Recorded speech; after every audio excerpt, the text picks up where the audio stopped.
signature agents, and welcome to our weekly office meeting. And we're going to start off with wants and needs. Anybody have any wants? Anybody have any needs? All right, so I have a lot in the Northwest at Gilcrease, and I sold the one next door, which was really cool, and it was one of the nicest comps out there, but I still have one left. And so it's killing my numbers, so I got to get rid of this lot. It's 0.52 acres. It has all utilities out the parcel. The only thing you have to bring in is get a septic permit to put in your septic system because it is over 400 feet. The other thing that's really cool is a builder I met with said that it would cost around $550,000 to $600,000 to build a beautiful, sprawling one-story home. And so instead of going and paying $1.1 million for a new house out there in the Northwest, you could buy this lot, get a construction loan with Prosperity, wrap the whole thing together, and build your dream home. So if you're into fulfilling your dreams, give me a call. Okay, thank you, Chris. Anybody else? Tanya.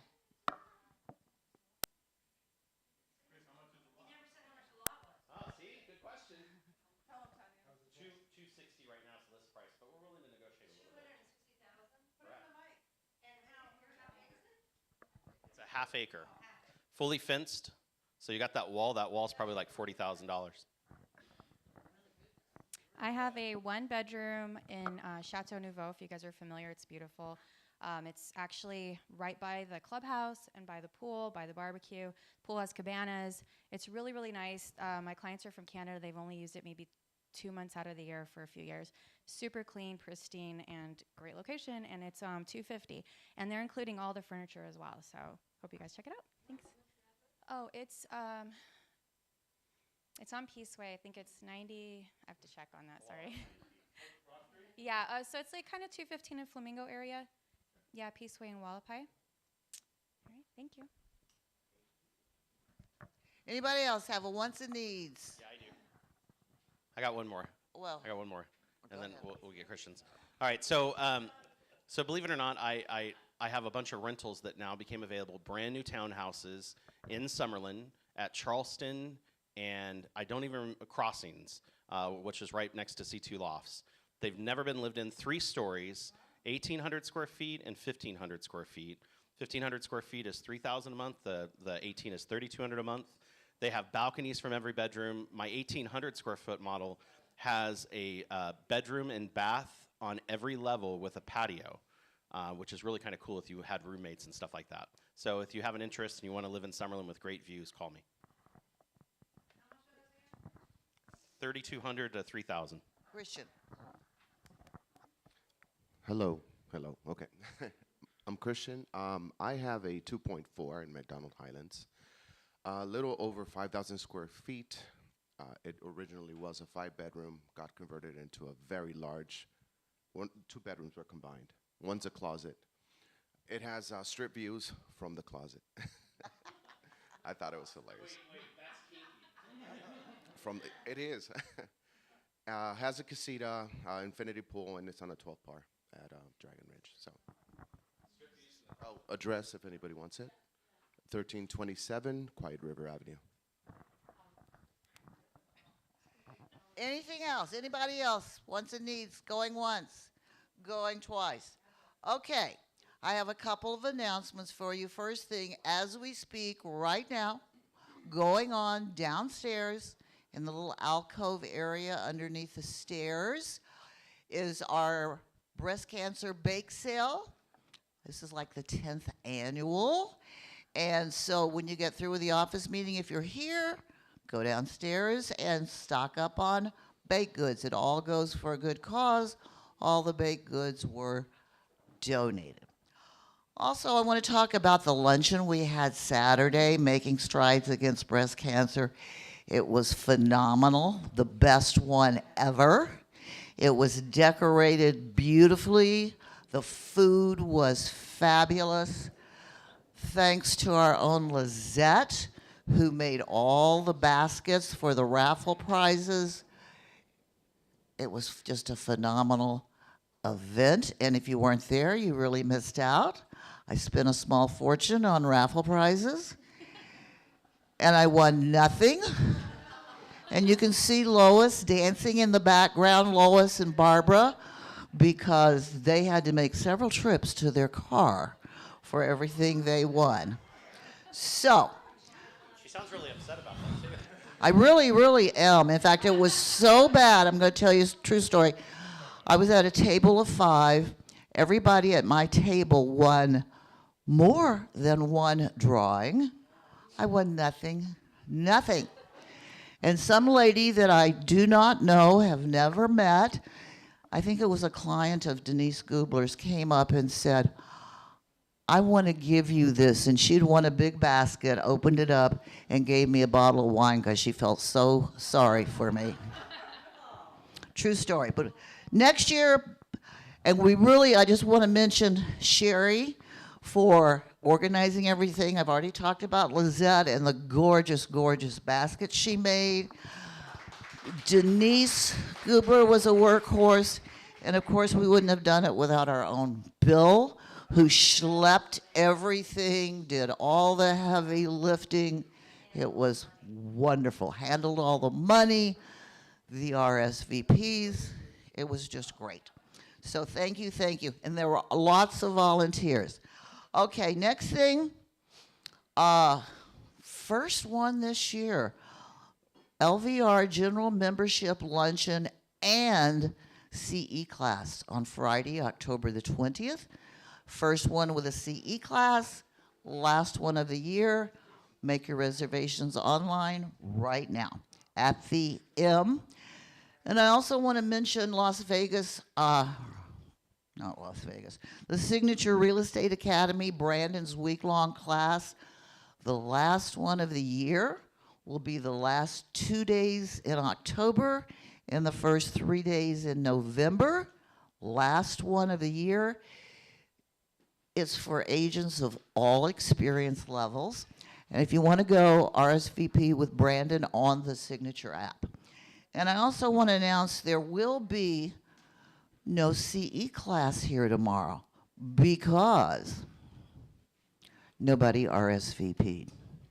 So if you're going to come to stuff, we kind of need to know you're coming. So that's why we ask for RSVPs. So now I'm going to turn it over to our general manager, Chris, because I have no idea what's going on. They've taken it away from me. Thanks, Janet. I'm excited about that. That's great stuff. Great stuff.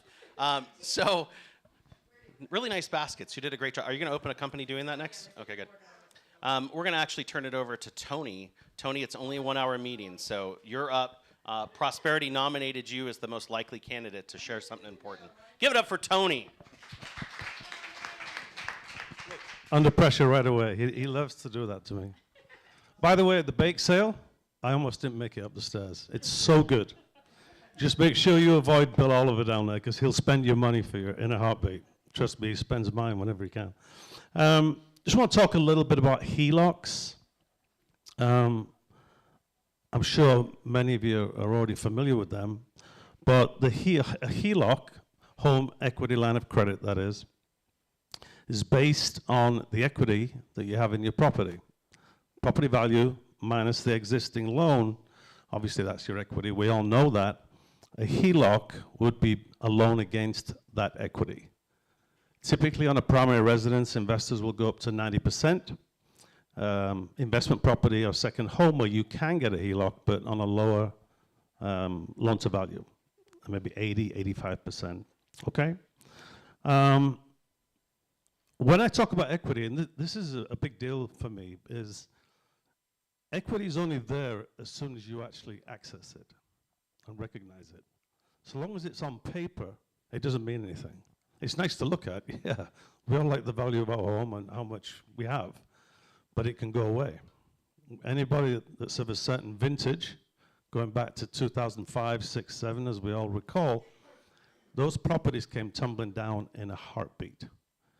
And the bank stopped offering the HELOCs, and the next thing you know, people were either upside down or, you know, having a lot less equity in their property than they'd had previously. So that's my feeling on equity. Make the most of it. Advantages: a lower APR than credit cards, So obviously opportunities for debt consolidation. Tax deductible interest, flexible withdrawals and repayments, and obviously if you have a HELOC, there's a potential boost to your credit, assuming you make the payments. Disadvantage is it is an adjustable rate mortgage, so it might not be for everybody. The interest rate can rise, it can also fall, but there is flexibility with the HELOC. Repay the principal at any point, pay down the balance, that's going to affect your monthly interest payment. Typically, they come with an initial draw period, 5 to 10 years, and then the principal and interest is required to be paid back over the remaining term. Okay? But I believe Chris brought this up when he met with his group yesterday about different ways to be creative to acquire other properties. And this is one of them. This is one of them. May not be for everybody, like I said, but it is an option. And then many of us have significant equity now if we've owned a primary residence for at least 5 years. Okay? One other thing I will say about the subject is there was also a HE loan product out there that you may not be as familiar with. That is typically a closed-end product, so fixed 30-year. The benefits of that, the main one anyway, is that it comes with a fixed rate. So you're not dealing with the fluctuations of the market, which are going to have an impact on adjustable rates. Okay? That's about it. Again, feel free to reach out. My friend Myra's here. I'm here. You all know Shelley, Gabby. Feel free to reach out to us with any questions. I'm Mike a fixture down here, but I also get down to Green Valley and Northwest. Look, he's nodding, see. Anyway, enjoy the bake sale. Enjoy it. Any questions, Ted?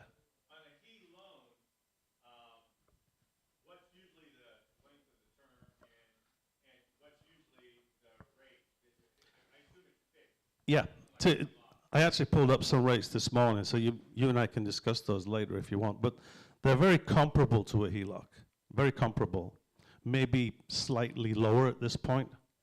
But again, based on the amount of equity you want to access, the size of the loan, FICO score, et cetera, you're going to get into. Okay? Here comes the client now. Where? Oh, I thought you meant Andrew for a minute. I thought we were talking about. All right. Give Tony Anyway, a round any of applause. questions? I'll be around. Thank you. So I got to apologize. Upstairs, they actually leased the entire upstairs to a new company that's coming in, and so this building's now fully leased, which it wasn't for a while. And in the Northwest, we were invaded yesterday. I kid you not. They leased 4 floors, so that's 100,000 square feet in our Northwest building, and 300 people, it felt like, came to work at 9:30. Right, all at once, and it only has 2 elevators, and so the line wrapped down around the building while they were waiting to go upstairs. So it's good to see that the market's filling up and things are happening.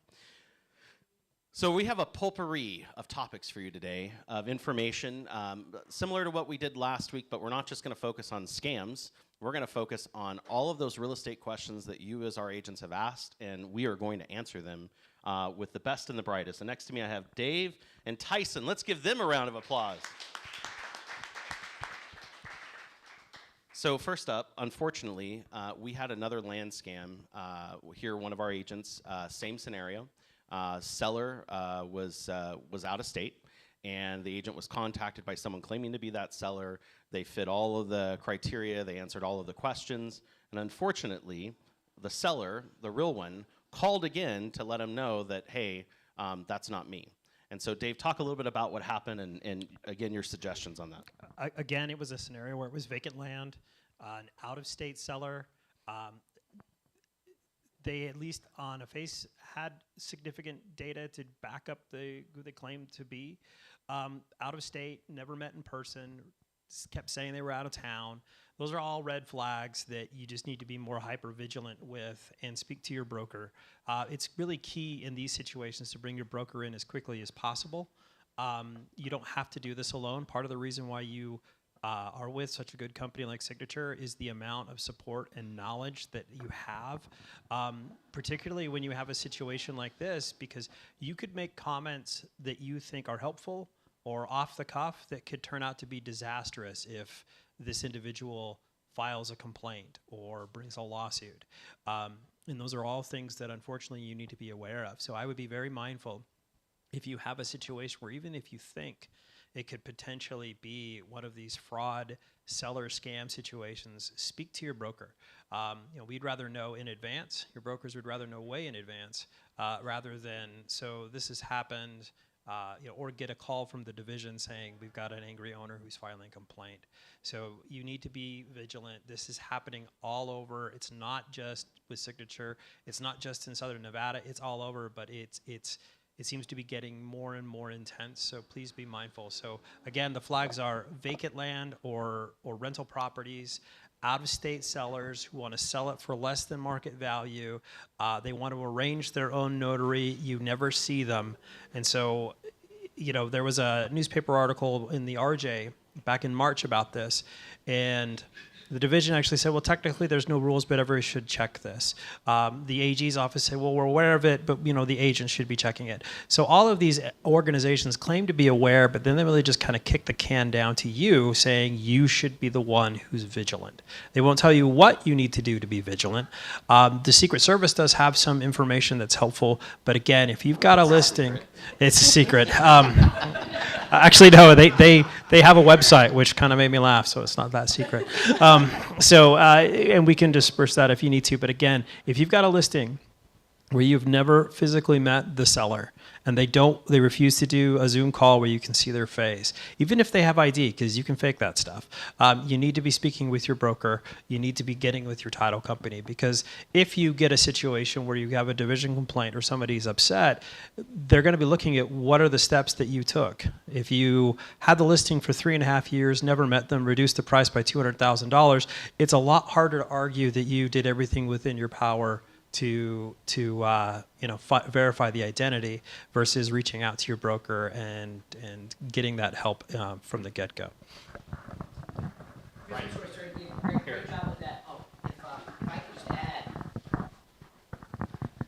We've actually, at Ticor Title Company, we've implemented a new program where if you do get contacted by one of these sellers who, out of state, free and clear property, wants to do that, we can actually scrub the email address and the phone number to find out how long it has been active, where it's actually registered, the phone numbers where it's registered, if it's a VoIP, if it's an actual property, excuse me, or attached to a property. So there's extra steps that we're trying to take to combat this, because as Dave said, there's really nothing that anybody can know until you find out that it's a bad deal. Yeah, so just keep that in mind. If you do have something, reach out to your Ticor Title sales exec, Stacy Griffith, our escrow officer, and we'll be able to help you out that as well. So we're going to segue this into our next conversation with Tyson, and it's the fact that Tyson has a whole group that's out here phone prospecting. And one of the benefits of phone prospecting is you call expired listings. And unfortunately, what's happening in this scam is the poor agent who got scammed the first time didn't sell the listing. And so can you believe it? Even the scammers are firing their agents. It doesn't make a whole lot of sense, but they're terminating the agent's contract. The contract then goes and becomes an expired listing. And so I want Tyson to talk a little bit about what's going on in that expired market and what he's seeing. And then I just want you to be cognizant again that if it sounds too good to be true, it probably is. And I can say on my land deals, I've met all of my sellers, so don't worry. Buy my property, it's not scam. But yeah, like Chris said, so we run the prospecting pretty much every day of the week out there. And me and Beta were talking. It was like almost like a new objection. It was, we'd call them and say, I have no idea what you're talking about. Oh, you have no reference to this property? Oh, no, I own that property. Okay, is your name Mike? Yeah. Oh, okay, and we were confused. Like, is this just an objection? Are they getting smarter on a way to throw us off? But we're running into this, and we're starting to see expires at 800, 900, 1,300 days. So I think some of those that have been listed for a long time are starting to pop off the market.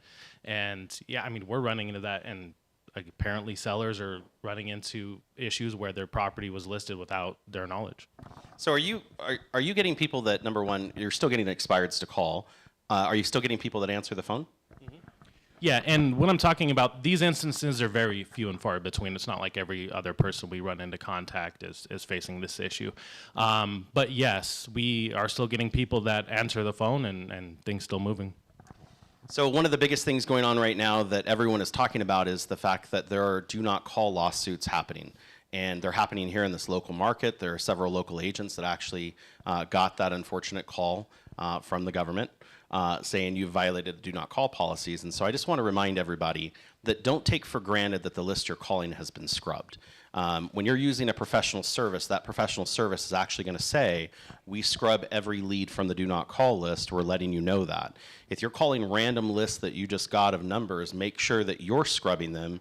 You can actually go to that website. You can look up multiple not zip codes, area codes, and actually check phone numbers to see if they're in that system, because these are huge fines. And people want you to call. I've actually had several calls as a broker from a consumer that just was waiting for an agent to call them so that they could call and try to get money for it. So be very, very careful of that. Make sure that you're doing your due diligence. The Mike Ferry organization, which we have as a strategic partner, has a whole report that he calls the Do Not Call report. And it has 3 phases. He has the first phase, second phase, and third phase from 2006 all the way to now. And that's on his website if you want to check that out. Lois, you have a question? DoNotCall.com. I don't remember what the whole thing is, but FCC's website. The Federal Communication Commission, the FCC.gov, has it. And just in case you think this sounds like a lot of work, the fine is up to $10,000 per telephone call. So every time you call someone on the Do Not Call list, it's 10 grand. So if you call 15 people on the Do Not Call list, that's every time you call them. So please check the Do Not Call list. remember when a call was just a quarter? So if they're expired, they gave their agent permission to get their number out there. Do we still have that 18? No, that's not how the expireds work. So her question was, my listing, I put it in, that it was appointment with owner, I had my phone number out there marketed to real estate agents. When these lists go and scrub an owner, they pull every reference point for that owner and friends and family. You know how you fill out a car loan application, they say, hey, give me a reference, somebody else that I can bug for your money, right? All of those things are logged into a system, and when Lois's house expires, and that goes onto the internet, everyone affiliated with her and every address she's ever lived in gets called. And I'll give you an example. I don't know how this happened. My name came up on a property on Jeffries is the street, and I get 2 to 3 phone calls a week from people looking to buy this listing. At this point, I've notified everyone I don't own that property, I'm not affiliated with it, I've never owned it. Now it's just fun, right? Hey, listen, I'm really considering it, tell me about your service, right? I've gone into every conversation you can have, but for some reason on all of the feeds, I show up on that property. And if I were to put my number on the Do Not Call list, and even though the system shows it, I could penalize every single one of those agents, which I wouldn't do that. So I think your question is that there is an exemption to the Do Not Call list. It's called the existing business relationship. So if you have a business relationship with someone in the last 18 months, you can still contact them. The key is the business relationship. So when an expired comes in, you don't have a pre-existing business relationship with that person. The previous listing agent does, but you don't. It doesn't transfer to you because it is an expired listing. So you do have to comply with the Do Not Call list. The other thing is, technically, by the provision, when someone says to you, hey, I'm on the Do Not Call list, don't call me again, you're supposed to keep a record of that conversation, saying that they told you, the number that they told you from. And I get asked from agents all the time, well, where do I put that? I would keep a register in an Excel spreadsheet or somewhere like that where you actually wrote down, this person told me to not call them again. I've only had it happen once, and so I have an Excel spreadsheet on my computer with one person's name. But the whole thing is that they came in and asked me, what's your policy for holding that? I have one. And so if you're someone who does a lot of phone prospecting, think of that. And actually the dialer I use, if I run into that, I scrub and make sure that nobody's on the Do Not Call. Occasionally someone may think they're on the Do Not Call or ask me to place them on my Do Not Call list. Same thing, I have a little subsection folder that they get placed into. Absolutely no communication goes forward with them. Yes?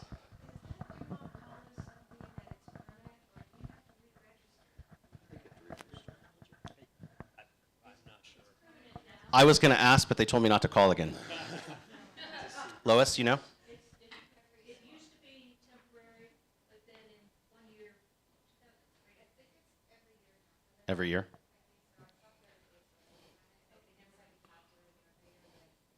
Isn't that ironic? I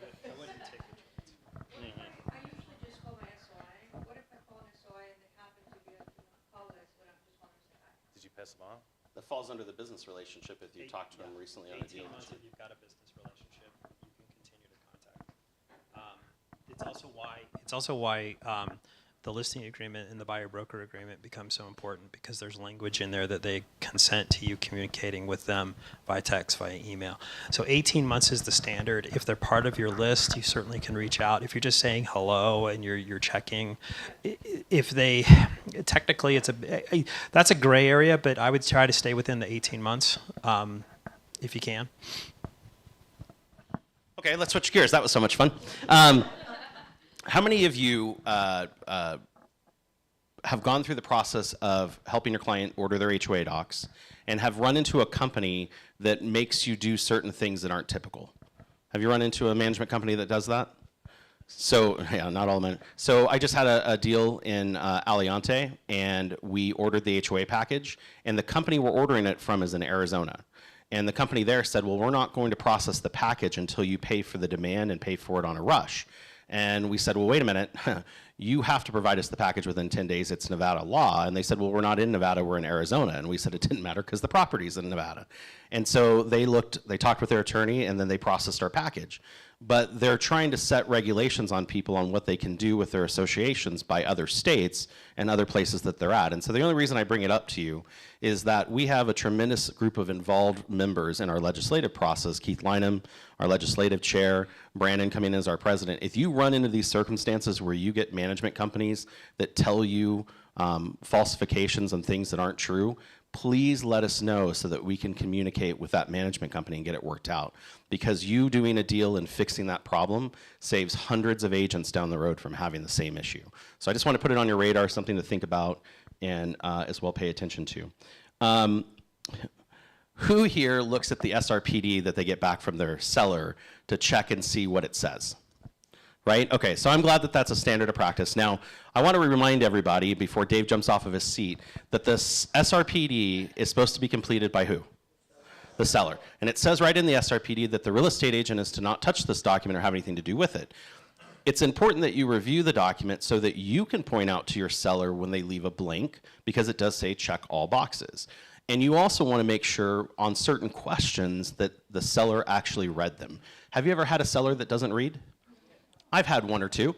And so one of the questions that came up on here that's happening more and more and seems to happen from like the middle of July to September is when the property floods.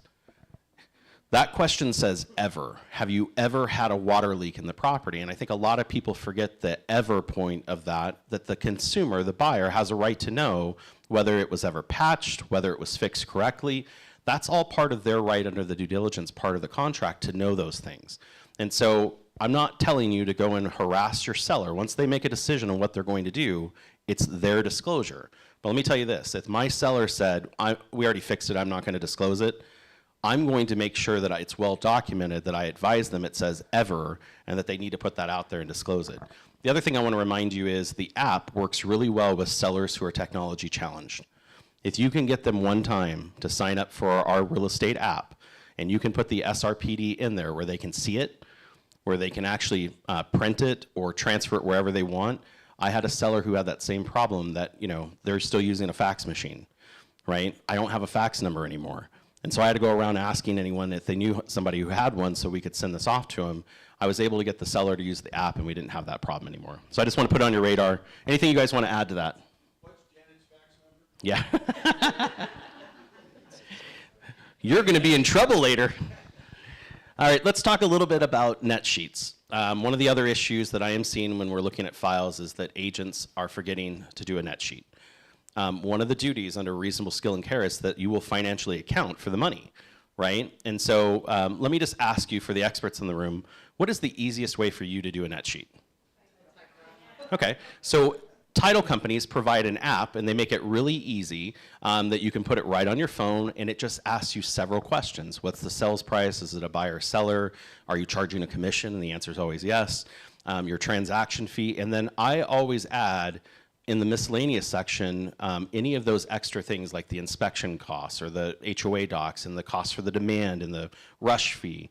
And it makes it simple for you to just create a net sheet right then and then send it over to them. Let me ask you this. You got multiple offers on your listing. How can a seller vet an offer without having a net sheet? It's pretty hard to do, right? I could have 3 FHA offers all at the same price, but have all different nets based on what they asked for. And the reason I'm pointing that out is that we've seen the division compliance section come in and say, when they're looking at your file and you're sitting in front of them, which I hope you never do, and they look down, they start to look for other things in your standard of practice that they can pick apart. And one of the biggest ones that I've seen in the past is net sheets, where a division commissioner who practices the business says, well, where's your net sheet, right? That's like them saying, where's your duties owed? You don't want them to say these things, right? So I'm just making sure that you know that that app is available. I know that every title rep that we work with will give you one of those apps, right, Ryan? Where's Chris? Chris said the same thing. He'd give you one too. And so you can have it right on your phone. And the best part about it is I actually text most of my net sheets to my client so that they get it, they print it, they sign it, they send it back. It makes it really easy. Anything you want to add on net sheets? No, not. I'll add a little something. This is just my practice when it comes to the net sheets. So when you're on that app, there's actually a couple of fields so you can put in the home warranty, miscellaneous costs. What I always do for my seller is I'll put about like $1,000 to $2,000 depending on the purchase price, and the miscellaneous just for cost, because I would rather say, hey, this is what the net. I'd rather be on the conservative end, and so that way it's more later down the line than saying, hey, you're getting 325, and then they get to the closing table and says, well, you said 325. Why am I getting 323? So that's just a personal practice I use. Good point. All right, who wants to sell a new home this year? Yay, everybody does. So Roya was great enough to set up the new home builders that came into our office, and I started looking at some new home processes that our agents are following. One of the concerning things is that you're the agent taking your client to a new home community, and they go to the community and they absolutely love the house. And on their way back to the sales office, they say, you know what, Chris, we're ready to buy one of these houses. And the sales agent is so excited. And they sit down with them and they start writing the contract and they do all of the disclosures. And have you ever gone through a builder signing? It's like 150 pages. Even you're confused at what's in it at this point, right? The one thing I noticed is they get done with that contract and the one document that's missing was their duties owed with you. And it says that they're going to sign that duties owed before they enter into any agreement. And so my only point with it is duties owed are not contracts, they're just disclosures. And so when you take a client and you're physically giving them advice and information and you take them out and start showing them property, you should give them a duties owed that's signed before that purchase agreement, because all the time what I'm seeing is we get all of this stuff from the builder with the sales agent's duties owed, but we don't get one with you until after the fact when the file requires it. And that's a big no-no, right? So just as another thing on the duties owed, one of the division's favorite things to do is to look at the date, hour, time, and minute stamp on your duties owed, and then look at it on either your RPA or your listing agreement. And then they'll ask you the following question. I see that your duties owed is 18 seconds before your listing agreement. Please tell us how you explained the entire document in 18 seconds or less. The only reason why, does anybody know why the hour and minutes on the RPA? So the division can check that. It's not a legal requirement. Contracts usually just need a date, but the division specifically asks for that so they can come after you. So please be mindful of when you're giving your duties owed that you are incorporating enough sufficient time that you can actually legitimately explain it if you get in front of it. And this is one of those things, like Chris mentioned, that they will look at in the file when they have another issue, and it's when commissioners love to ask at the hearing to watch your eyes turn like deer in the headlights. So please be mindful of that. And one thing I want to add on to that too is if you're doing a proper buyer consultation, a listing consultation, those shouldn't be issues, right? If you're taking your client, bring them into the office, which I believe you do, and I understand you get a lead or a referral or something, they want to go see something right now, and you kind of rush and get excited to do that, but take the duties owed and buyer brokerage agreement, go do it at the house, but get that done first, and that'll help alleviate some of those issues. And then on the listing agreement, if you're going, even if you have, a previous client or something, go sit down with them, go over the plan of action, bring the copies, get it signed, go through and explain that, because then there's no way you're going to go through and explain everything and then have the 18-second difference, right, that you would have on off then to sign. Andrew? Tyson mentioned the second most important thing, which was the buyer broker agreement. Yeah. With that when you're going to new homes. If you have a buyer broker agreement, do not wait at that initial consultation. Submit that buyer broker agreement to the new home builder.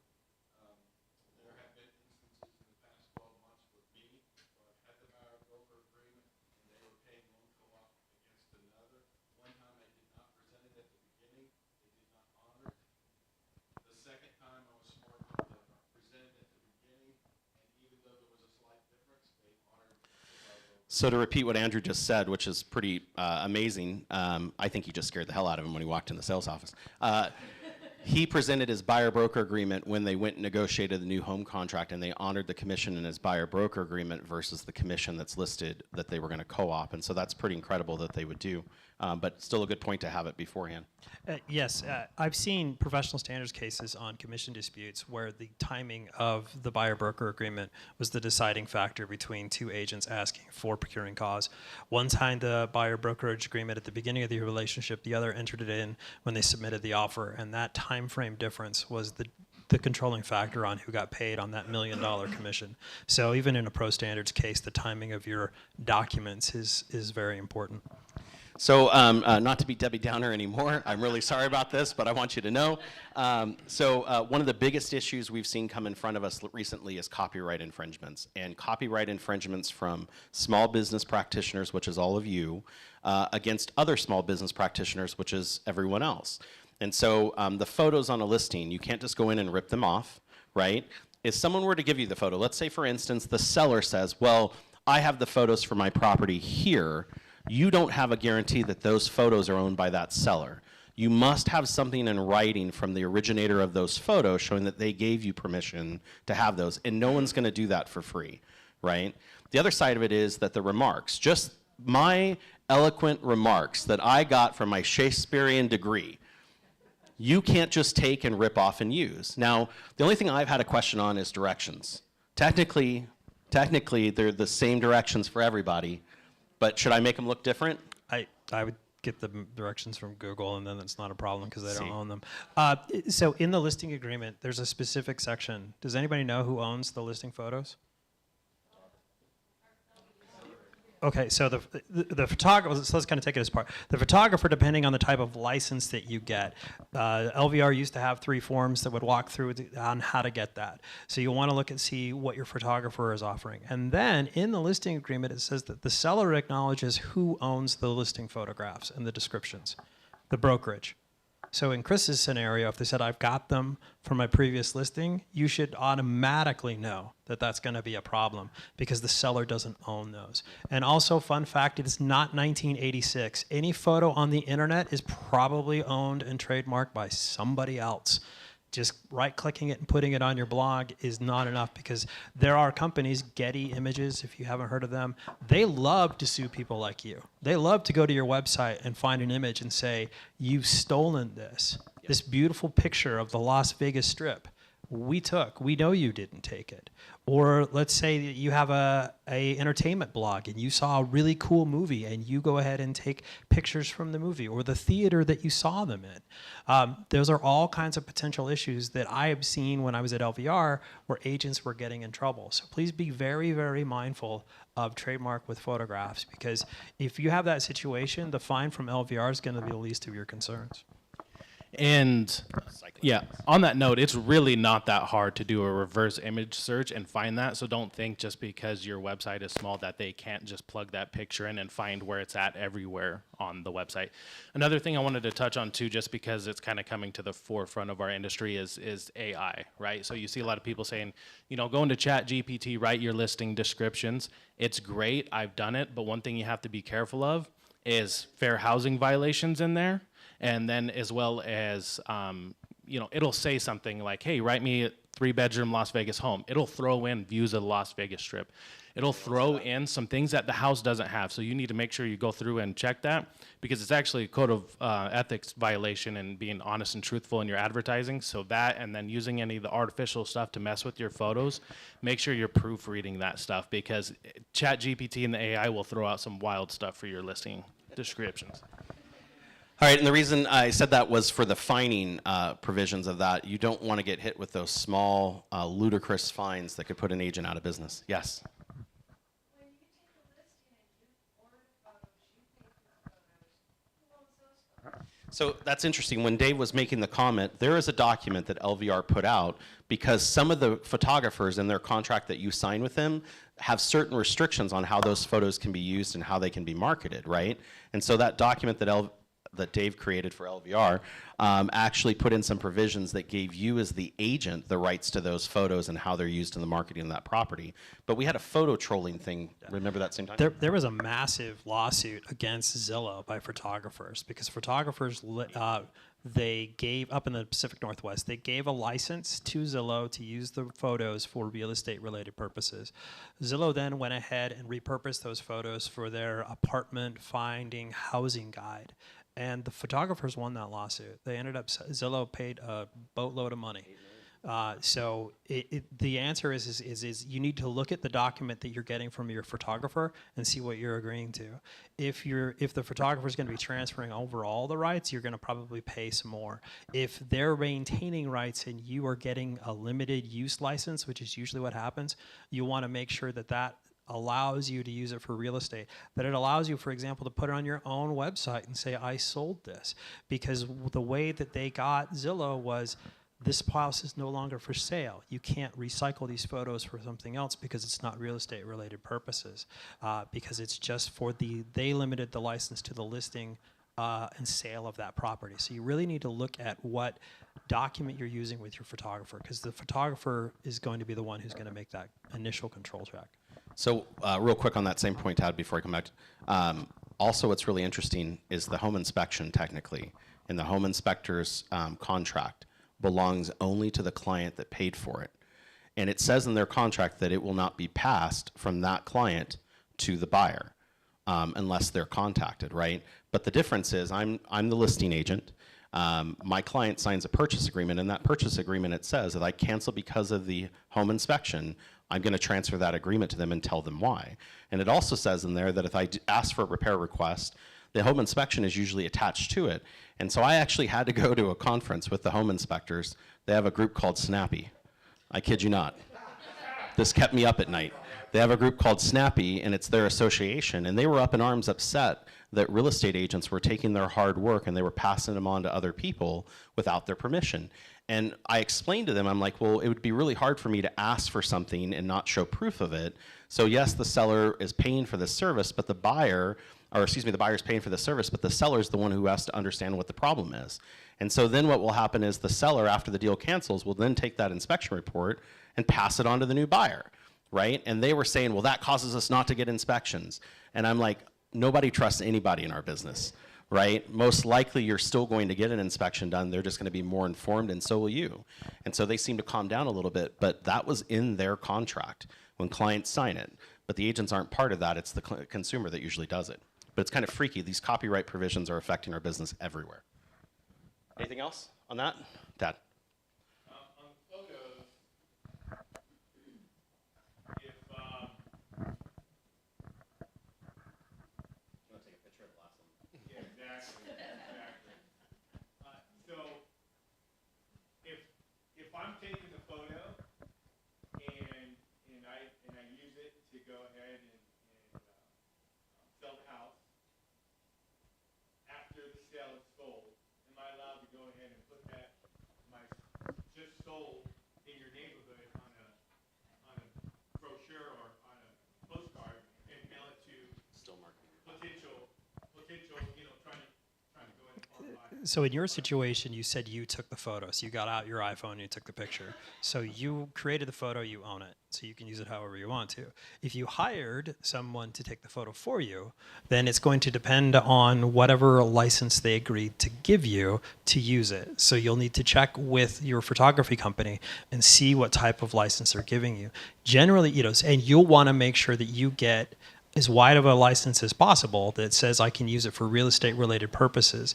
You don't want to have it just say I can only use it for listing and sale of this property, because then that's where you would get in trouble. So you need to look at your photography agreement. And I want to be clear, some photographers don't have any agreement at all. It's just an invoice, here, pay me, right? So, but it's about the fact of you showing your chain of action of what happened so that you don't get sued later when they could or somebody else could. We should talk about putting together our own document for that.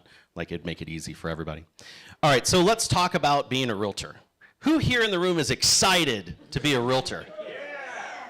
I'm excited to be a realtor. Definitely we're one of the most involved companies here in the marketplace, but I just want to talk for a minute about some of the rumors and things that you've heard and things that are going on. First off, the sky isn't falling, all right? It hasn't even come down a few feet. Some companies have decided that based on whatever reason, and I guarantee you it isn't things going on at NAR, they as a company are going to get rid or recommend that their agents get rid of their realtor status. So first off, people don't understand this usually because they really went through all of that in a hurry. They got their real estate licensing done just so they could get out and sell properties. They didn't really think about what they signed up for. And so let me share with you for a quick second what you signed up for. Every single one of you are real estate licensees, right? And if you've been to one of Lois's CE classes, you're going to those CE classes because the state mandates that you must perform those CE classes to be a knowledgeable licensee in the state of Nevada. And you pay you pay fees to the real estate division for that license. Now, technically, that license granted you the ability to help people buy and sell real estate throughout the state of Nevada. You could also sell timeshares if you're really into it, right? So you're able to help a consumer do that. The problem is, where are all the listings? In the MLS. But does that mean that's the only place you could look for them? Are your consumers only looking in the MLS? Absolutely not, right? So technically, they could go outside of that to find and search for properties, but it wouldn't be as inclusive of all of the listings in the MLS because everyone uses it, right? If you had a FSBO that you were sitting in front of and talking to them, what's the one thing you always bring up? Yeah, your property's not in MLS, so it's not getting a whole lot of attention. It's not feeding to any of those websites. And so the consumer usually just doesn't understand that. They think it's all there all the time. The other side of that is to be a realtor means something. To be a realtor means that you are held to a higher code of conduct and a higher standard than just a regular person with a license. It also means that your broker and your brokerage are bound to certain provisions that they'd agreed to. Let me give you a great example, the purchase agreement. When I got into the business, right around the same time, there were multiple purchase agreements that you would get from multiple companies, and the bigger the company, the more likely it was to be used. The Board of Realtors went out and negotiated with all of those brokers and said, listen, this is hurting all of us. Your version's from 10 years ago, your version's from last week, and your version doesn't make any sense, right? All of that was happening at the same time, and they were able to bring that group together and use one contract in our local marketplace. Can you imagine if you had to understand every single contract that's out there? Because it could come up, right? And some of agents don't even understand the one we use, right? But the whole point was that was a common playing field that we were able to bring everyone to because of the membership value of what was happening. The other things that they provide are protection for your practicing of your industry. The Nevada Real Estate Division loves that you pay your fees, but they're not going to go out and protect your industry. They're going to make sure that you have a license in order to be regulated in that industry. The Board of Realtors is going to go out and protect your ability to practice. They're going to protect your ability to be there, your ability to sustain, and they're going to make sure that people don't take more money out of your pocket than they do, right? And I just want to put this out there. How much do you pay to the local Las Vegas Association of Realtors? Anybody know? I wish somebody would tell me. Lois? Okay, $121 a month, but that includes local, state, and national.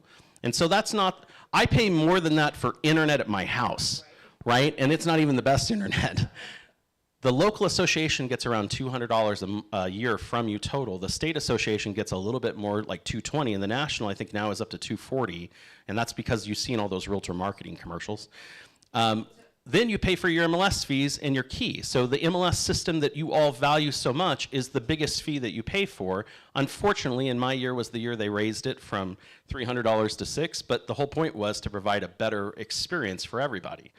The other thing you pay for is your key, right, to be able to access the lockbox system. So imagine Brandon comes to you and says, you know what? Get rid of it. I don't want you to have any of it anymore. Just get rid of it. Stop using it. They're junk. What would your reaction be? Yeah, how do I sell this? That's what my reaction would be. Well, now what do I do? There's companies right now where their agents are sitting there going, now what do I do, right? And it's not going to happen everywhere. The companies that announced, they account for about 2,100 agents total. So 2,100 out of 1.6 million, a fly just hit the windshield. That's what it was, right? And so the whole thing is, I want you to understand that this will be a continuance. This is going to happen in multiple areas of our business because when there's opportunity, people look for a path through it, right? NAR has weathered more issues than this, and they will continue on. But the whole value to you as a practitioner is, do they help you do a better business? If the answer to that question is still yes, then why would you ever get rid of it, right? I know my gym membership will help me be healthier, but I may not use it all the time, right?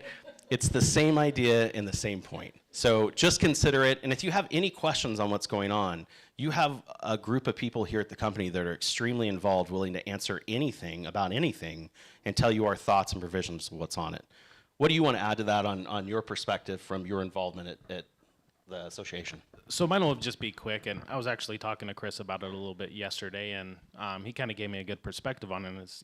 As companies or brokerages decide to kind of make that move away from NAR, I think it's good. Like, being a realtor, you're holding yourself at a higher standard, and I want to be on that side versus the other side.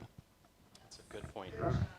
The other thing I didn't mention, in some states, in Nevada, we have 29,000 licensees, but we only have 21,000 realtors. So there are already 8,000 licensees in the state that are not realtor members that practice some part of the business. A reminder is a new home rep, that their company is not a realtor member, which there are several new home builders that are realtor members that you'll see their listings in the MLS. There are many of those agents that are just licensees that go in and out of that realtor membership. The only unfortunate thing is when you leave and you come back, guess what you have to do over again? All of it. What about lenders that have their license now? Can they be a realtor? Can they That all depends on them. So they could do any of those. Her question was, what if you're a lender and you had a real estate license? Do you have to be a realtor? No one has to be a realtor. Holding companies, like Signature has a holding company that's non-MLS that holds your real estate license. Those agents are usually not realtors. Funny fact, commercial agents, even with commercial designations, many of them are not realtor members because remember, their standard of practice is dramatically different than ours, and they don't practice in the same way our code of ethics would match when it comes to commissions, because they negotiate them in contracts where we don't do it that way. So they have some provisions on why many times they're not, and many times some are. It just depends. Anything you want to add? Not to that, but there is one thing I do want to share. Today, in the Supreme Court of the United States, they are hearing oral arguments on whether or not the CFPB is constitutional. It comes down to nothing exciting. It's how the CFPB is funded. Most government agencies are funded through Congress. Congress passes part of their budget. If they actually do their job, that's a different story for a different day. But that's how most government agencies are funded. The CFPB was created part of the recession and those issues. And so the CFPB is funded from its own fines. It sets its own budget. And so this is a lawsuit that has been going on that NAR has followed for years, where payday loan companies are arguing that the entire CFPB should be tossed out because its funding is unconstitutional. So the Supreme Court's hearing oral arguments on that. The exciting thing, or unexciting thing, is they could rule that the CFPB is unconstitutional, which then calls into question all of the rules and regulations that the CFPB has passed in the mortgage industry, in the title industry, and in your industry. They will not make a decision today. That'll probably be sometime later this year, but it's a pretty big thing. So if you see the news tonight and they're talking about the CFPB in the Supreme Court, that's what they're talking about. And it could have significant impact on your business, just not today. Couple of other announcements just to give to you guys, since we gave you these hot pulpery topics. Number one is notices of information from the company. So I just want to remind everyone, if you're not receiving the emails on a weekly basis from the company, there's something wrong with your email, please reach out to the office manager and let them know. Usually announcements on meetings and events will come from me. Big important things that are life-changing will come from Brandon, and then each of the offices will provide information as well on things happening on their location. We're also trying to mirror anything that's in those emails on Facebook. So because everyone looks at their Facebook, right? Because that's what you do late at night when you're looking for copyright photos. All of that will be on there for you to have access to it. And then you can, of course, at any time come in, and all of the offices have flyer walls, not firewalls, flyer walls, where they'll have that on there. Other thing is, I keep seeing on our Facebook page, and it hurts me every time, agents go on and they post, hey, does anyone know an agent in this place or that place? Yes, we know an agent everywhere. You can place it in our referral system, and let me tell you why. It's not just because it's fun for me. It's because when you place it there, we don't charge you any fees on the referral you get back. And we guarantee we will get you a 25% referral fee with any of the agents that we bring into that program. We charge them a little bit more. We charge them 30% on that side because agents who get referrals are willing to pay it. That covers the cost of the entire program. We're not making any money on this. We're doing it solely for you. The other thing that we require that that agent does is that they follow up on your lead. When we place it, they get a system and an informational text that says you got to sign up for this.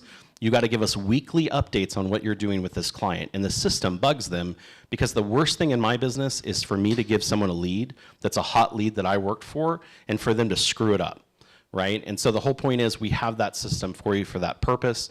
And if you go through it first, there's no fees charged on it. If you didn't go through it, and let's say you got a 40% referral fee, great, good on you. I'm going to have you teach a class on it. But just remember that you'll pay the referral commission when it comes back. But give us the opportunity to help you if you're really looking for that. Yeah, it's really simple. There's an email. It's referrals@signatureenvy.com. You email that email, and you say, hey, I have a referral. They send you the informational template where you fill out all the info. And yes, you do need to have info for your referral, or it's not really a referral. Please do not make cold calls, and everyone you talk to becomes a referral. That doesn't work well for anybody, and it doesn't go anywhere. Yes. I tried that, and it didn't work when I did it, but I'll try it again. Yes, so mysignaturerealestate.net is our agent resource page. There's a link on there. By the way, if you didn't know that, mysignaturerealestate.net is the resource page with all of the company information, all of our logos, all of our products and services and info that's on there. I had one other thing. Oh. One thing I forgot to say, Okay. but it brought to mind, when you were talking about these websites. Wait a minute, do you notice she always does that at the end of the meeting when I'm almost done? Sometimes I Has forget anyone, stuff. I've been getting calls about it. She does it on purpose. Agent orientation will be in this room at 11 o'clock. We'll give you all these websites and we'll talk about it. And I don't care if you've been with us for 6 years. If you've never been through orientation, you'll probably learn something if you show up at 11 today. Thank you. Isn't that something? I forgot what I was going to say. What was I talking about? Oh, referrals. Okay, so let's say that you you don't do commercial as a standard of your business, right? You've got a great commercial client. If you do the same thing, if you place that commercial referral here locally, with that referrals email, we will find a commercial agent. We will match you with them so that they can help you through the process so that you can stay involved through that commercial closing. We have about 19 agents here at the company to do commercial. Property management. If you have a property management referral, Brandon Roberts owns a property management company. They're here in-house. They have a whole department at our Northwest office. Brandon pays a referral fee. Don't ask me how much. It's pretty good, though. $500? $400. All you have to do is do the same thing. Send an email to that referrals email. Tell them that you have a property management file for referral to the company. They will reach out to you, make you look like a hero to your client. And when that referral is over, when they get done managing that property, we will return it back to you as long as you're here with the company still practicing. And we'll give that back to you on that. Yes? Yes, so we have agents all over the United States. We have some in Canada. I've even found agents in Cancun because we had an agent going there on vacation and wanted to buy a vacation home. They haven't invited me yet, but we were able to help with that. We actually have international contacts as well. And so you've got to imagine we have 7 board past presidents, or 6, I think we lost one somewhere, 6 board past presidents that all they did was meet agents from around the country and the world for all that time. So we have agents everywhere for that purpose. Last thing on that, I got asked the question the other day about courtesy rental listings in the MLS. How has that ever worked for you? Is it really a courtesy for anyone? Right? So I just want to put out there that, you know, when you do a courtesy rental listing in the MLS doesn't release you of any liability. You're responsible for that listing. You're responsible for responding. You're responsible for setting up the information to get that listing out there and shown. So my only point is if you got to do all of that anyway, why not perfect a service that the consumer sees value in that you can present to them and say, hey, this is what I do when my clients want to rent out their own homes. If you don't want to do that, send that into the referral system and let our property management department talk to them about a management service. Because usually when it goes through that courtesy process, that's the people that Tyson's going to be calling on his for rent by owner calls when the property goes back to lease again. So just consider that. Roya? I just have a couple things. One is that we are still hosting our prospect workshop at the third Thursday of every month. It's in the Green Valley location. We have breakfast. There's scripts for you to read. There's role playing that we do. And it's still very well attended. So we still would like you guys to RSVP and let me know you're going to be there. It's the third Thursday of every month. In addition to that, just in case some of you guys have not utilized the marketing pieces that we have here, which I think there's quite a few of you guys that haven't, you need to use them because they're all like branding. They're all together. It looks really sharp. It looks nice. Some of you guys don't even know we have a buyer's guide. So some of you guys are coming to us asking us, hey, how do we present to our buyers? What do we do? Use the marketing tools that you have. They're very sharp. They look really good. And if you don't know how to get those, or if you need some help, like kind of with all of that look, come see us. Any one of the brokers will be able to help you. Yep. Cool. Guys, thank you so much for your time here today. Let's give it up for our panel.